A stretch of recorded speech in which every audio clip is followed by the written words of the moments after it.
you don't have a budget. And I said, I don't have a budget. Hmm. Then I went to Puff. I said, Puff, what does she mean I don't have no budget? He said, Playboy, you need to holler at your manager. I'm like, holler at my manager? I thought what happened was I didn't have a budget. The budget, back in those days when you were doing music, if you flew to a hotel in Louisiana for 2 weeks, it's coming out your budget. Like you have artists like Black Rob, who had the opportunity to do his album, but once he finished his album, he did not know that he's going to be $2 million in debt.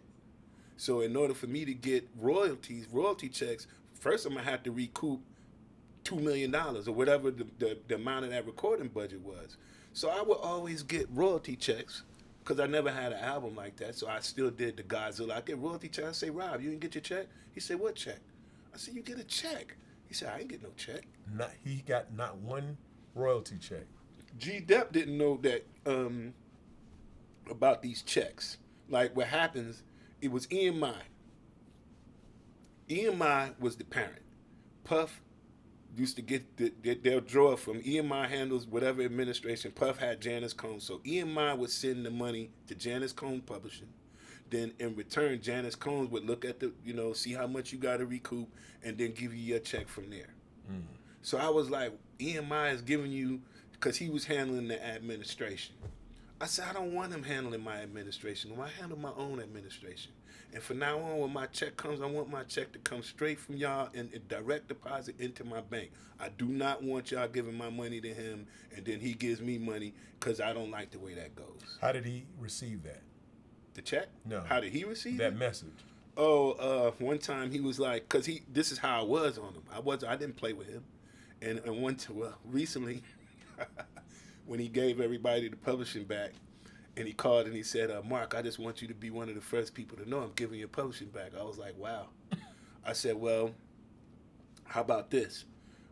You giving me the publishing back? I was like, yeah, thanks. I said, now it's mine now, right? Yeah, now I want to sell it to you.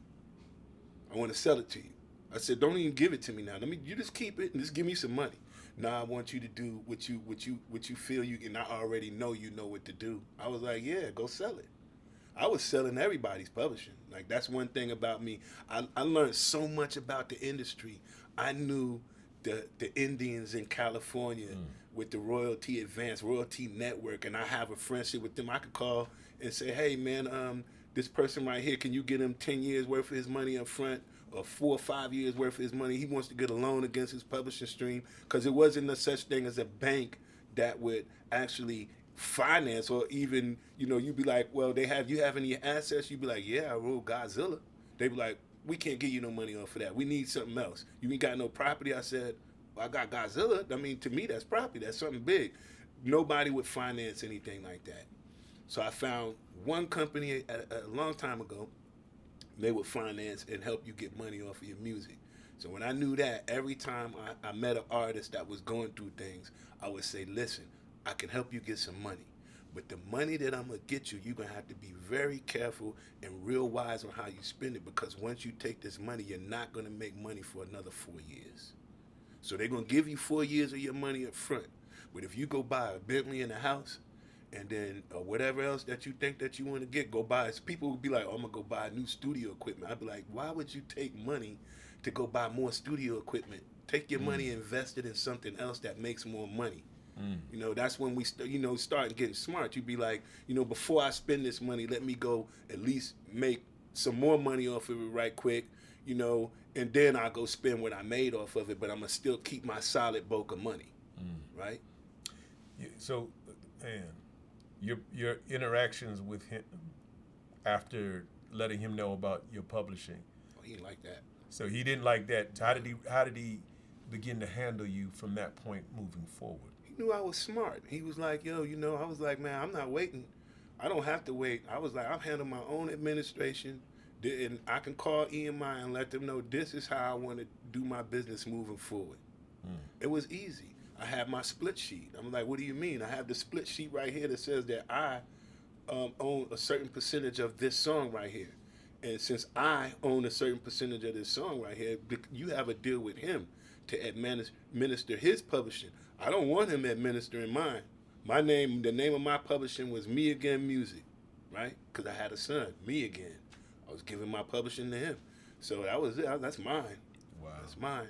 I don't, Um, he didn't like that. yeah, clearly.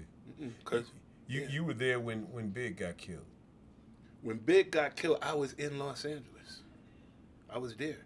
But when they went out, I remember I told you I'm in the studio, and this was before we had internet.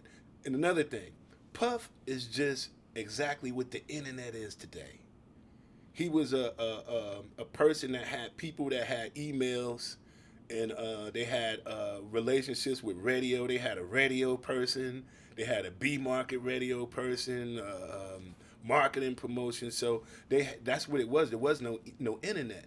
So when I would record a song in Los Angeles, I couldn't email it to him. I had to actually put it on a disc and burn it, either FedEx it, or if you're going to be in Los Angeles, I'm going to come and bring the disc to you.